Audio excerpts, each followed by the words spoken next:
교관들 같이 인사들 좀 나누시죠.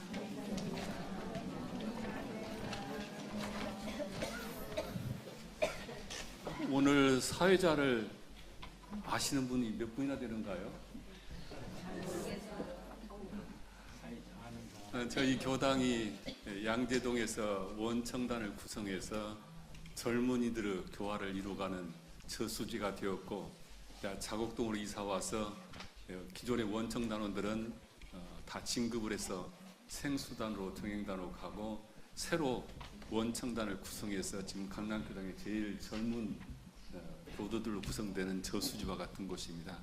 그래서 원청단에 지금 교도님들이 8월, 9월 이렇게 아마 얼굴이 익숙치 않은 분들이 사회를 보실 텐데, 오늘 사회자도 원청단 소속입니다. 박수로 좀.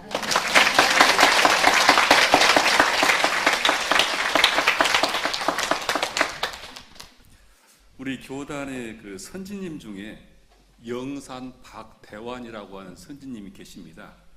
이분이 이제 마령교당 교무로 부임을 하셨는데, 부임해서 보니까 교당 근처에 우물이 없는 거예요. 샘터가 없어가지고 멀리서 물을 길어다가 식수를 해결하고 밥을 하고 다 이제 그런 불편함이 있어서, 이분이 교당 근처에다 우물을 하나 파려고 이곳저곳을 이제 알아보고 있었더니, 어느 날 교도님이 그 교당 근처에 사시는 분이 그런 얘기를 하시더랍니다. 제가 아주 어렸을 때 이 근방에 샘이 하나 있었습니다. 그런데 그 샘에서 사람들이 너무 이제 고기도 잡고 너무 험하게 써가지고 지저분해서 폐정이 된 곳이 하나 있습니다. 그래서 알려주길래 가봤더니 땅이 촉촉해서 헤쳐보니까 뭐 나무 온갖 가시도 있고 또 동물 뼈도 있고 아주 더럽기 그지없었다고 합니다. 그래서 교무님이 그걸 싹 치우고 우물을 다 퍼내고 해서 제대로 이제 우물이 되게 해서 교당의 건물을 사용했는데, 이름을 영당평이다 이렇게 교당 우물을 이름을 졌다고 합니다. 그러니까 이 교당의 우물을 동네 사람들이 전부 와서 거기에서 이제 물도 떠가고 빨래도 하고 그렇게 이제 동네에 이제 우물이 샘터가 되었다, 이제 그런 얘기입니다. 그 모습을 보고 동네 사람 한 분이 유심히 그것들 봤던 모양이에요. 그래서 이분이 스스로 자발적으로 입교를 하고 교당 생활을 하셨는데, 어느 날 이분이 감상담을 발표하기를, 제가 꼭 이 영당평과 같은 사람입니다. 원불교 와서 공부를 하다 보니까 원불교를 알기 전과 내가 교당에 다니면서 내 삶의 변화를 보니까 꼭 이물과 같습니다.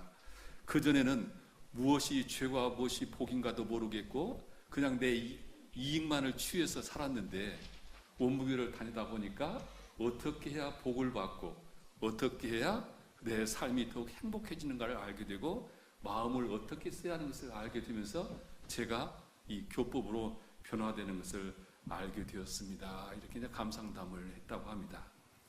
우리가 먹는 식수가 그 우물을 통해서 사람이 교화가 이루어지고, 그것을 통해서 또한 교법을 공부하면서 그곳이 바로 식수 역할뿐만 아니라 법수 역할도 했다. 법을 접하고 법을 깨달게 하는 역할을 했다 하는 이야기가 있습니다. 금년 여름에 너무 가물어서 우리가 많이 걱정을 했죠. 저수지들이 다 이렇게 말라붙고 식수원까지 바닥이 내는 그런 일이 있었는데, 보통 이때가 되면은 이제 이 관정을 파죠. 땅을 파가지고 지하에 있는 물을 끌어올려서 쓰게 되는데, 제가 이제 중앙중도훈련원에 이제 근무를 할 때 보면은 거기에 이제 잉어를 키우는 연못이 있습니다. 그 연못 이름이 미룡년이거든요. 그 향산종사께서 중도훈련을 짓고 이사를 했는데 첫날적이 차는데 그곳에서 새끼 그 용이 승천하는 것을 보셨대요, 꿈에. 그래서 그곳을 이제 파가지고 거기다 이름을 미룡년이라 이름을 정했습니다. 미룡년에 가보면 이제 잉어들이 살고, 금년을 갔더니 그 잉어가 굉장히 큰 잉어인데 큰 잉어가 하나도 없어요.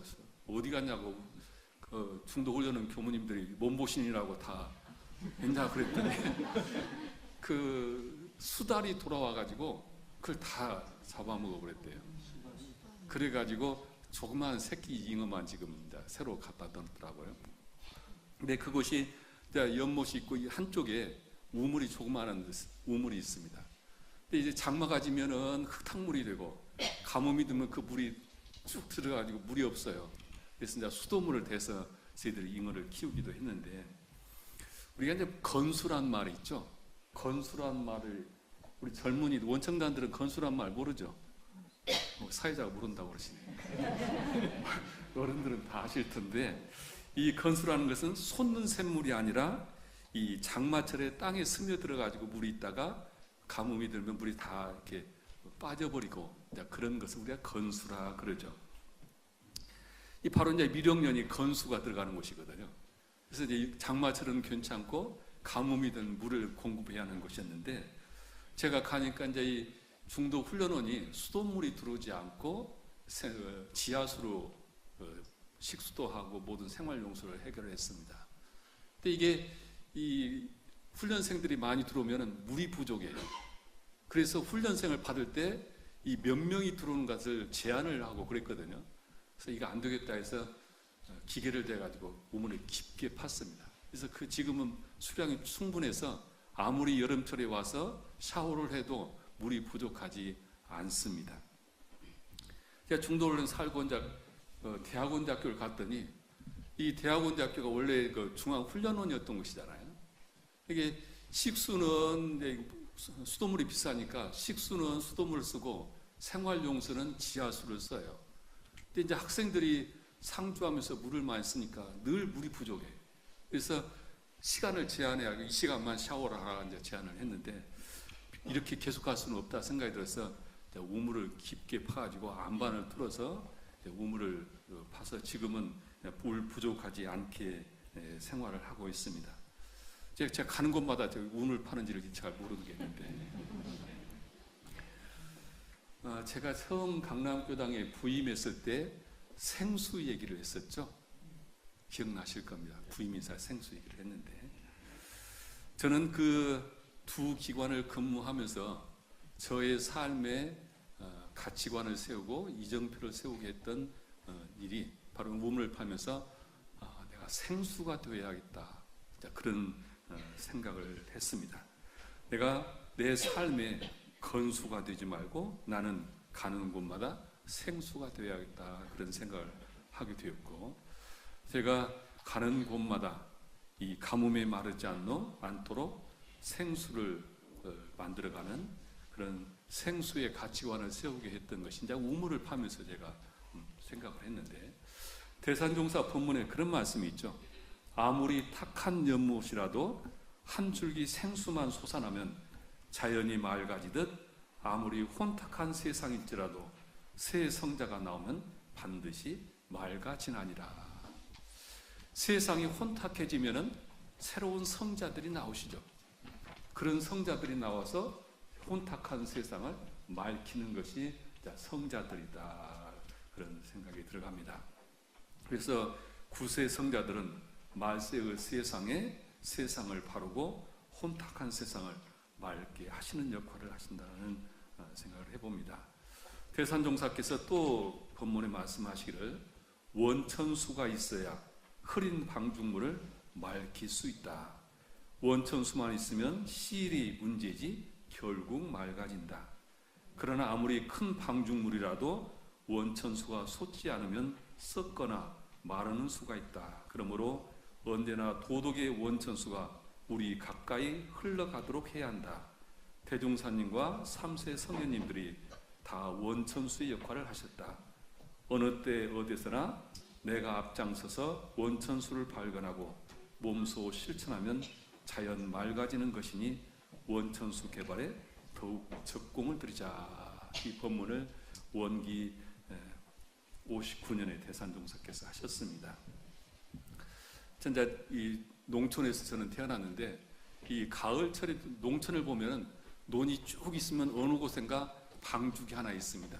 그래서 그 방죽물에서 이 가뭄이 되면 물을 퍼내서 농사를 짓는데, 이 방죽물이 사람들이 물을 쓰다 보면 이제 흙탕물이 되고, 또 가을철에는 그 물을 다 퍼내고 미꾸라지를 잡죠. 이제 그런데 이 구정물이 된 흙탕물이 된 이 방죽물이 시간이 지나면은 다시 맑아져요. 근데 저는 그 원리를 모르고 당연히 그런 것인가 보다 했는데 본문 말씀처럼 어디엔가 생수가 섞여 있기 때문에 그 흙탕물이 맑아지는 것이죠. 우리 범부 중생의 원천수는 뭘까? 우리 인류가 살아오면서 종교가 함께 계속 성장을 했죠. 종교라는 것이 뭘까?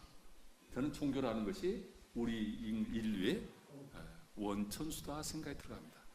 앞에 종 목사님, 대산 종사에서 본문하셨지만 우리가 종교에 귀의하는 것은 우리가 인생을 살아가면서 지치고 힘들고 어려움이 닥칠 때 종교에 귀의해서 새로운 희망을 얻고 위로를 얻고 그리고 새로운 삶을 열어가는 것이죠.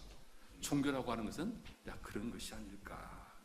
그래서 종교가 인류에게 원천수 역할을 하고 그 원천수를 제공해 주는 것이 바로 법력 갖춘, 도력을 갖춘 분들이다. 저는 앞서 말씀드렸듯이 제가 근무하는 곳마다 그곳이 원천수가 솟는 곳으로 만들었으면 좋겠다, 그런 바람을 가지고 있고, 저는 강남교당에 부임하면서 강남교당이 원천수가 솟는 큰 저수지가 됐으면 좋겠다, 그런 바람을 가지고 그동안 제가 11년을 살아왔습니다. 교무의 능력 따라서 일시적으로 성장하는 교당이 아니고 또 교무 따라서 롤러코스터를 타는 그런 교당이 아니라 늘 생수가 솟는 큰 방죽이 되어서 수많은 사람들이 거기에 귀의하고 목을 죽일 수 있는 교당, 저는 그런 샘터가 되기를 염원하고 지금 살아가고 있는데, 우리 교당에 보면은 생수단이 있죠.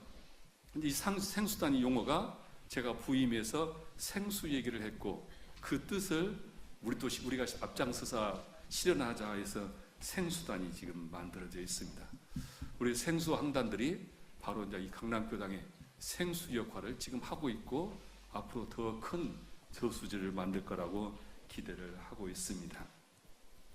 우리는 누구나 행복하기를 원하고 있고 종교 생활은 더욱더 행복한 삶을 원하는 사람들이 찾아서 행복을 만들어 갑니다.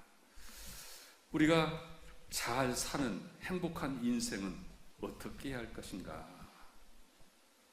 신앙은 우리 인생 생활의 뿌리다 그러셨습니다. 정산종사께서 뿌리 깊은 나무는 바람에 안이 뽑히고 원천이 깊은 물은 가뭄에 안이 마르나니 인생 생활의 신앙은 뿌리라 그러셨습니다. 신앙이 깊은 생활은 아무러한 역경난경에도 꿋꿋하여 굽히지 아니할 것이요, 이런 말씀을 하셨는데, 뿌리가 깊은 나무는 뽑히지 않죠. 우리 삶이라고 하는 것은 늘 순역 경계가 우리의 삶을 흔들어대죠. 아마 우리 여기 계신 분들 중에 근심 걱정이 없는 분이 한 분도 없을 것입니다. 다 겉을 보면은 근심 걱정이 없는 것 같지만 집집마다 근심 걱정 없는 것 한 사람도 없습니다. 수많은 순역 경계들이 우리를 흔들어대는데 그 흔들어대는 그 경계에 신장이 깊은 사람은, 뿌리가 깊은 사람은 뽑히지 않는 것이죠. 지난주에 영화 프리덤을 우리가 영화를 봤는데 그 흑인들의 그 고통을 견뎌내는 모습을 보면은 그들은 신을 통해서, 신앙을 통해서 극복하는 모습을 우리는 보았습니다. 아무리 참혹한 삶이 온다 하더라도, 아무리 어려움이 있다 하더라도 신앙이 깊은 사람은 그것을 원천으로 삼아서 극복을 해내는 것이죠. 왜 우리가 신앙생활을 해야 하는가? 천당 가고 극락 가고 복 받기 위해서 신앙생활을 하는가? 물론 그렇게 신앙생활하는 사람도 있습니다. 그러나 더 중요한 것은 우리 인생 생활에 뿌리 뽑히지 않는 삶을 살도록 살아가는 의지체이기 때문에 우리가 신앙을 하게 됩니다. 신앙이 깊은 생활은 어떠한 역경에도 좌절하지 않고 다시 일어설 수 있는 힘을 가지게 됩니다. 어떻게 해야 우리가 뿌리가 깊은 신앙생활을 할 수 있을까? 그것은 신앙의 기초가 아주 중요한 것이죠. 기초가 튼튼하지 않으면 무너지게 되어 있습니다. 신앙생활을 하다 보면은 길을 잃어버릴 수가 있습니다. 신앙생활을 하다 보면은 누군가로 인해서 내가 시험을 당하기도 합니다. 그리고 신앙의 기초가 튼튼하지 못하면은 때로는 내 삶이 무너지고 종교 생활을 또한 포기하기도 합니다. 그 모든 것이 신앙의 기초가 튼튼하지 못하기 때문이죠. 신앙의 기초가 튼튼해져야 우리가 열매를 거둘 수가 있습니다. 어떻게 해야 우리 신앙 기초를 튼튼하게 할 것인가? 후반기 9월, 10월, 11월은 우리의 신앙을 기초를 튼튼히 할 수 있는 원천수 개발을 함께하는 시간을 가지고자 합니다. 내 신앙이 기초가 튼튼해져서 우리의 삶이 대종사님의 이런 교법으로 다 같이 결실을 거둘 수 있기를 염원하면서 이런 내용으로 설교를 하려고 합니다. 정산종사께서 우리 인생 생활에 수행이 원천이다 그러셨습니다. 수행이 원천이다. 인생 생활의 수행은 원천이라고 하셨는데, 수행이 깊은 생활은 어떠한 유혹에도 초연하여 평온함을 얻으리라 그러셨습니다. 도반님들의 생활이 늘 평화롭지는 않죠. 무언가 내 삶을 계속 흔들어대는 것이 많이 있죠. 내 삶이 늘 안녕하지는 않죠. 그때 우리는 어떻게 할 것인가? 수행이 원천이 된다 하셨습니다. 우리의 삶의 유혹으로부터 초연하고 평온함을 얻을 수 있는 것은 수행의 힘에서 온다, 그렇게 얘기를 합니다. 우리 이제 원불교에서는 수행이라는 용어보다 마음 공부라는 용어를 많이 사용하죠. 지난번에 천주교 부제들이 와서 분답하는 과정에 원불교에서 마음 공부를 얘기하는데, 원불교는 마음 공부를 어떻게 합니까? 이런 질문을 하더라고요. 도반님들에게 마음 공부를 누가 질문하면 어떻게 답을 하실까? 아마 우리 중사님께서 신익교도 훈련에 한 자세히 말씀을 하실 거라고 보는데, 서가모니 부처님께서 유성 출가를 하고 설산 고행을 하고 나서 깨달음을 얻으셨죠. 깨달음을 얻고 하시는 말씀이, 우리 모든 인간은 누구나 다 본래부터 지혜와 덕상을 갖추고 있다는 것을 깨달으셨다고 말합니다. 즉 우리가 모두가 부처라고 하는 것을 깨달으셨다, 그런 말씀이죠. 그런데 일본의 유명한 도원선사가 그런 의심이 생겼어요. 우리가 모두 본래 부처라면은 뭐라고 그렇게 힘들게 수행을 해야 하는가? 왜 정진을 해야 하는가? 이런 의문이 들었다고 합니다. 도반님들은 이런 의문 안 드셨죠? 당연히 나는 부처다 확실히 믿으시죠? 역시 한양교단 교도님들은 상근기라 의심이 안 걸릴 거예요. 저는 근데 의심이 걸리더라고요. 회종사님께서 이루어는 범부중생의 성품이라고 하셨고 우리는 부처라고 하셨는데, 제가 아무리 봐도 저는 부처가 아니에요. 이게 마음 씀씀이도 이게 부처도 아니고 지혜도 부족하고, 근데 아무리 봐도 저는 부처가 아니더라고요. 그래서 내가 왜 부처인가? 대종사님께서 우리가 모두 부처라면은 수행을 할 필요가 없을 텐데 왜 이렇게 힘들게 수행을 하는 것일까? 저는 근기가 얕아가지고 수학 기간에 이런 고민을 참 많이 했습니다. 그 신심제가 부족해서 그럴 텐데요. 이 도원선사가 이런 의심을 가지고 고민을 수행을 하다가 많은 사람들을 만나서 대화를 해보는데 다들 뭐라고 답을 하는데 자기가 마음에 흡족한 대답이 아니에요. 그런데 송나라에서 유학을 하고 돌아왔던 에이자이 선사가 있다는 말을 듣고 찾아가서 그분께 질문을 했어요. 본래 우리가 부처라고 하는데 왜 우리가 수행을 해야 합니까? 이런 질문을 하니까 그 선사가 그렇게 답을 했다고 합니다. 사람은 태어났을 때는 누구나 티 없는 부처였으나 나이가 들수록 여러 가지 욕심이 생긴다. 이 욕심이 부처를 덮어버린다. 자기 마음속에 이 욕심이 있는 것을 자각했을 때 그 사람은 욕심을 제거하거나 제거하게 된다. 그리고 그 욕심을 완전히 제거했을 때 본질인 부처가 나타나는 것이다. 특히 그것을 자기의 노력 외에는 끌어낼 수 있는 것이 없으므로 사람은 수행을 해야 한다. 이렇게 답을 했다고 합니다. 이 말에 이 도원선사는 의심이 확 거치고 왜 수행을 하는지를 확실히 깨닫고 수행에 맹진해서 일본에서 추앙받는 선사가 되었다. 그런 얘기입니다. 저는 다른 측면에서 이렇게 답을 한번 생각을 해봤습니다. 왜 우리가 수행을 해야 하는가? 제가 그 천주교 부제들한테 마음 공부 얘기하면서 그 얘기를 했는데, 내 인생에 조물주는 누군가? 내 인생에 조물주는 각자 자신이다. 그 조물주를 운전하는 것은 밖에 있는 사람이 아니라 내가 나를 운전하면서 인생을 살게 된다. 내 원래 조물주는 대종사님께서 원만 구족하고 지공무사한 모든 것을 두루 다 갖춘 존재라. 그런 말씀을 하셨죠. 그래서 원불교 수행이라고 하는 것은 이루원상과 같이 원만 구족하고 지공무사한 각자의 마음을 알고 양성하고 사용하는 것이 원불교 수행이다. 우리가 수행하는 목적은 삼명육통을 알아서 남의 타심통을 해서 남의 마음을 알아맞추고 남의 전생사를 맞추기 위해서 우리가 마음 공부하고 수행하는 것이 아니다. 원만 구족하고 지공무사한 나의 부처를 찾아서 내 인생을 원만 구족하고 지공무사하게 만들고자 하고 하는 것이 우리가 수행하는 목적이다. 이런 말씀이죠.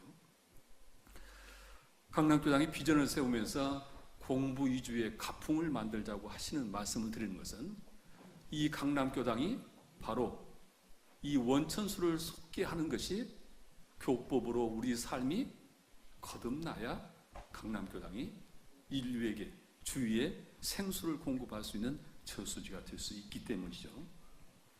그래서 강남교당이 법열 충만한 샘물 공동체를 만들자고 하는 것은, 강남교당에 샘물이 솟지 않으면은 이 교당은 지속적으로 발전하기 어렵고 나중에는 빈 껍질만 남을 수 있기 때문이죠.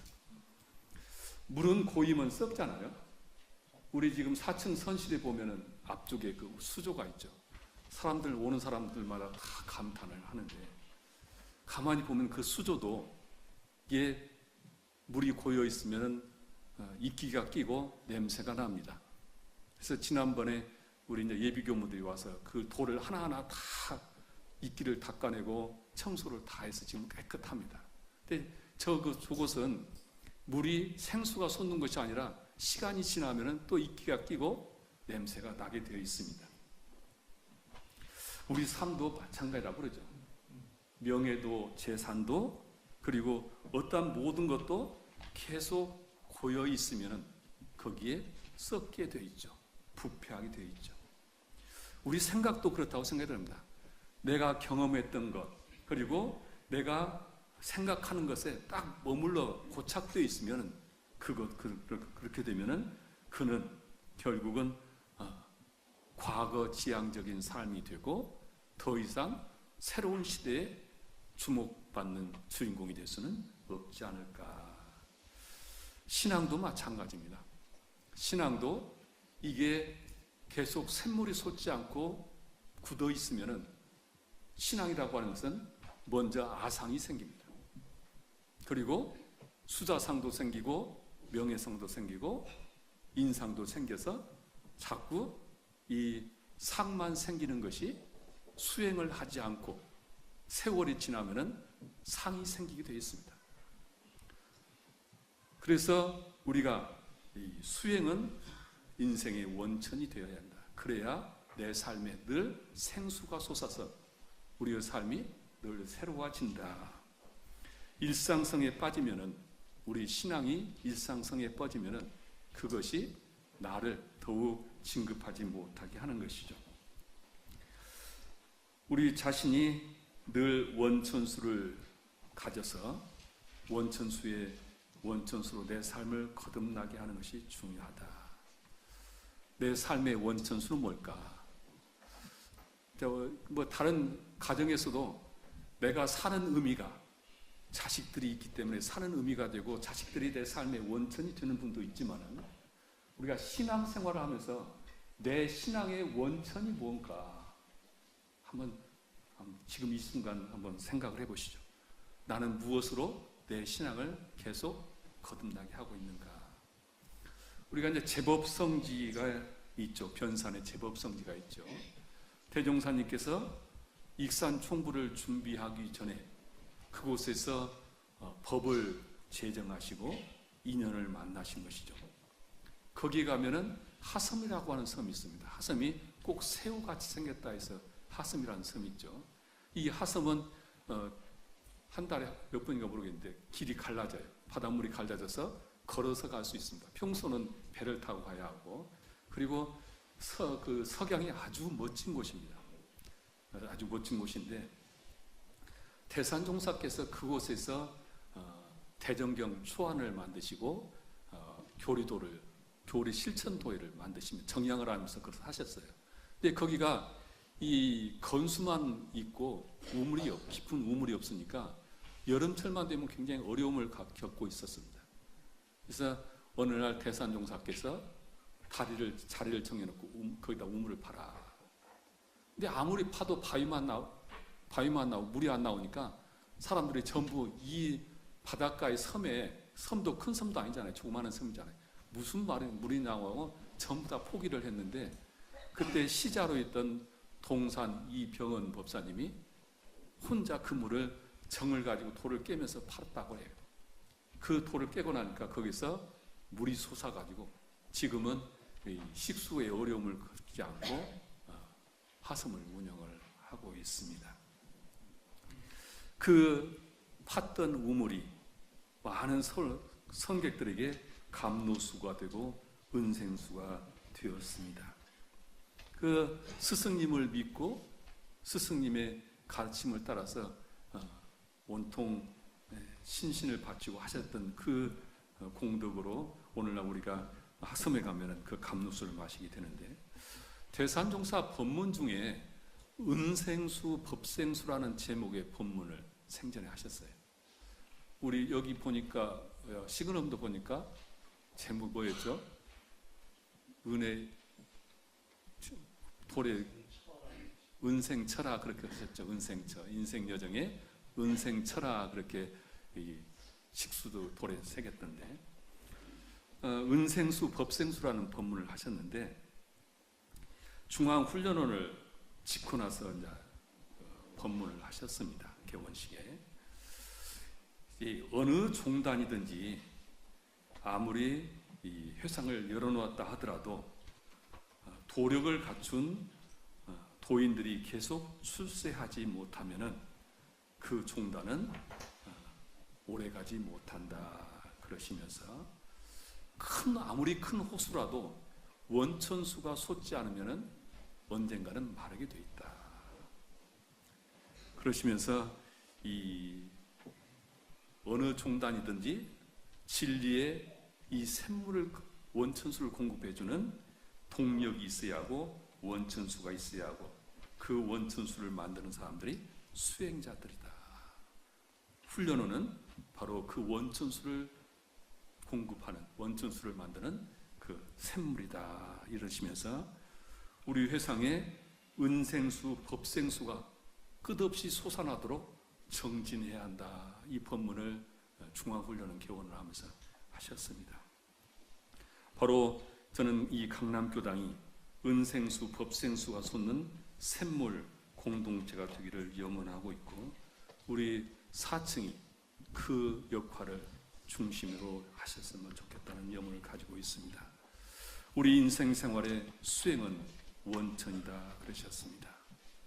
우리 각자 내 신앙 생활하면서 나의 원천수는 뭘까? 각자의 원천수를 찾아서 원천수를 개발하셨으면 좋겠습니다.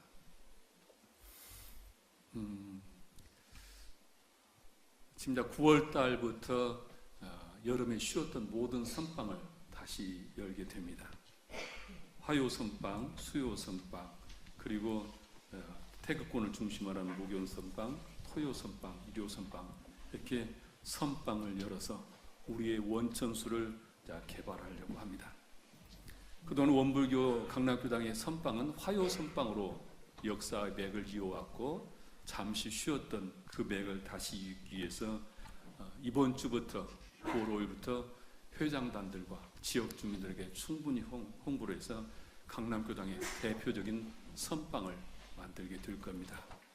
이 선방은 각자의 삶의 원천수를 공급해주는 그런 샘물이 될 거라고 봅니다.